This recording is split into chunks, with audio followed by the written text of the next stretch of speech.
Well, you just touched upon an interesting subject, which is Grand Cru. Could you describe a little bit about the AOC system and how it's arranged here in Alsace and how it might be different from some other regions? With respect well, to the AOC in Alsace is rather simple. We have 7 grape varieties for the AOC, and on top of that we have the Appellation Grand Cru Contrôlée. And Alsace enjoys 51 Grand Cru. The first 25 Grand Cru came in 1984, followed by another 25 in 1992 and one more in 2007. So altogether now Alsace has 51 Grand Cru, which is great. It's a good locomotive for Alsace, and well, if it says Grand Cru on the label, you should have a wonderful bottle of wine. Is that always the case? Well, of course you have to rely on the producer now. Correct. It's like in Burgundy. I mean, the Grand Cru doesn't make it. It's the producer who takes care of this Grand Cru, who works in the vineyards, who make the quality of the wine. So yes, I think you have to rely on the producer first. And so, with respect to Trimbach specifically, what Grand Cru vineyards do you either own or source from? Well, we have another great Riesling called Clos Sainte-Une. It's a white label, first produced in 1919, and this Grand Cru comes from Rosaquer, Grand Cru Rosaquer in Hunavir. Hunavir is about 1 mile south of my village, Ribeauvillé. And then the gold label Riesling Frédéric Emile comes from Grand Cru Geisberg and Grand Cru Osterberg, side by side, where we have a beautiful unity of soil and subsoil. And then we have some Gewürztraminer, we have some Pinot Gris coming from Grand Cru, and as far as the Pinot Gris is concerned, we call it private reserve. Réserve personnelle en français. Gold label as well, not produced every year, but very intense, very rich, with a beautiful creamy texture, great Pinot Gris. So when someone is shopping for a Grand Cru wine from Trimbach or from Alsace, will the varietal always be displayed on that label? Yes, yes, it should be, yes, absolutely.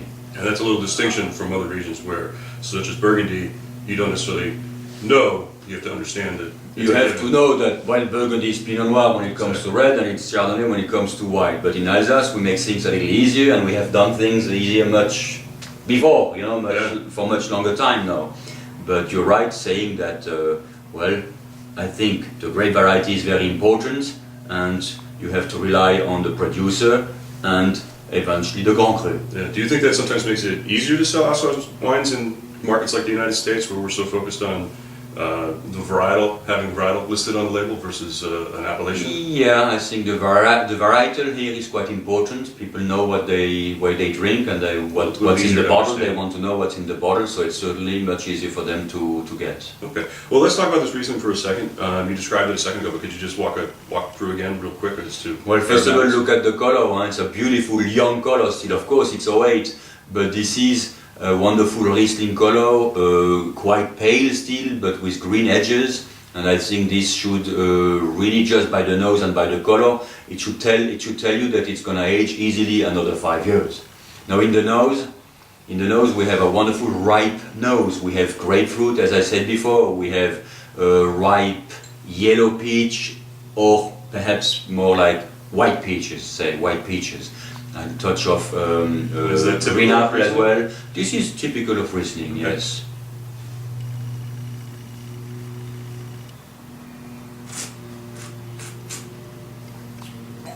Just dances across your palate. It's nice and clean, and then you get that nice juiciness that comes on the backside as you finish the wine. Talk about what we might have for food pairings with a wine like this. I think juiciness, as you said, is a very good thing to say, because it's quite juicy, and at the same time this wine makes your palate sing, you know. It's very refreshing, it's vibrant, it's shiny, and this is all what Riesling is about in Alsace. As far as food is concerned, of course, first in my mind comes seafood and fish. Yes. Seafood and fish. The same food, in fact, you would pair a great Sauvignon Blanc or a great Chardonnay. Yes. Same type of food. But of course fish, white meat, pork. In Alsace we eat quite a bit of pork. So pork is great with Riesling, because Riesling cuts through the fattiness, so it makes a wonderful balance. And of course, I'm now thinking about Asian food, thinking about sushi, sashimi, and all Thai food and so on. Riesling is just delicious with such beautiful Asian cuisine. Well, a lot of times we do recommend Rieslings, particularly the ones that have a little bit of residual sugar, to go with Asian cuisine, particularly Asian cuisine that has a little bit of heat to it, like sometimes Thai or Szechuan. Do you find a Riesling like this that is so bone dry, does that work just as well with Asian cuisine, or do we have to sort of pick and choose? It does work, but when it comes to the different flavors of the Asian cuisine, we have to be careful because it's such a wide cuisine. But I find that dry Riesling could work, dry Pinot Gris work extremely well, and of course dry Gewürztraminer. I'm saying dry because this is exactly our style. If you grab the same bottling but the Gewürztraminer bottling out of the shelf, the Gewürztraminer will be very aromatic, very intense, yet dry and elegant. And this is definitely the Trimbach style.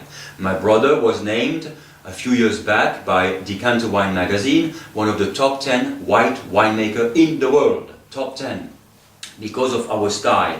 What we call the Trimbach style, it's all about elegance, focus, purity, and this is what our consumers, if I may say, love. When they pick a bottle of Trimbach, they know that there is a consistency in quality and a very important consistency in style. Yeah, because my brother Pierre is the winemaker. Yeah, you can definitely see that in this wine. I mean, this wine is very precise across your palate, very elegant. There's no, there's nothing, you know, abstract or weird about it. It's definitely got that density, and the finish just kind of keeps lingering on and on. It's very, very clean, very fresh, and almost the spiciness comes on the backside, but it's quite delicious, and exactly as you described.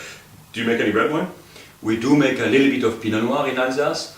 Pinot Noir is about 10% of Alsace production. It's getting better and better, and no doubt about that, but bon, let's face it, 2.5 hours down the street is Burgundy, kingdom of Pinot Noir. Yeah. So, well, we'd rather like to focus on our white wine, Riesling, Pinot Gris, Gewürztraminer and Pinot Blanc, where we are top and where we are playing in first league. Yeah. No doubt about that. Huh? When it comes to the top Riesling, the top Pinot Gris, the top Gewürztraminer, Alsace is definitely into first league. Yeah, well, I can definitely see that. I mean, this wine here, you described a second ago, Chablis, you described Marlborough Sauvignon Blanc. I think this one is a great comparison to those two because you get the intensity and the minerality of great Chablis, you get the acidity, you get the focus of and the fruit content of a Sauvignon Blanc perhaps, but it plays to the middle between those two, I think, very nicely and expresses itself with just a delicious style and flavor. So I think this is a great wine, and like I said, it is Bastille Day today, and having this in July on a nice warm day with some fresh seafood would be a great way to celebrate. Thank you. All right. Cheers, santé as we say, and to Bastille Day. Santé. Merci.